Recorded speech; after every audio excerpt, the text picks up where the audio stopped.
Friends, good morning. তো এই বছরের আমাদের প্রথম আর লাস্ট পিকনিক। তার কারণ গত 3 বছর ধরে কিন্তু আমরা কোনো পিকনিকে যেতে পারিনি। তখন বাবুদের ছোট ছিল, বাবু পেটে ছিল, তো অনেক ব্যাপার গেছে মাঝখানে। যাই হোক, ফাইনালি পিকনিকে এসেছি মেয়েকে নিয়ে। আর আমাদের পিকনিক স্পট মানে হচ্ছে দামোদর। আমরা দামোদর ছাড়া আর কোথাওই যাই না কোনো বছরই।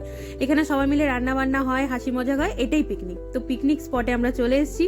আর শানুদা আমাদের প্রত্যেকবারে সেফ, বাঁধাকপি বসিয়ে ফেলেছে। তারপরে আরো অনেক কিছু রান্না বান্না হবে, মনীষাদি। আর এই যে এটা হচ্ছে রিয়া, আর এটা হচ্ছে আমাদের আদি বাবা, আর হচ্ছে বাপ্পাদা। আর আদি কিন্তু প্রত্যেকের কোলে যায়, আর আমার মেয়েটি কিন্তু প্রত্যেকে দেখে হাসবে, মজা করবে, কিন্তু যাবে খালি মা আর বাবার কোলে। তো যাই হোক, এই করতে করতে অনেকটা বিকেল গড়িয়ে গেছে। এটা সবার থালা দেখিয়ে দিলাম। আমাদের কিন্তু এখন একটু পালন চলছে, তো আমরা একদমই আলাদা খেয়েছি। তো যাই হোক, একদম বিকেলবেলা হয়ে গেছে। তো এবার সবার ঘরে ফেরার পালা। চারিদিকটা একবার তোমাদের সবাইকে দেখিয়েছিলাম, এসেছিলাম তখন একদম ভর্তি ভর্তি, যাওয়ার সময় ফাঁকা ফাঁকা। তো এবারের জন্য বাই বাই, আর আগাম সবাইকে হ্যাপি নিউ ইয়ার।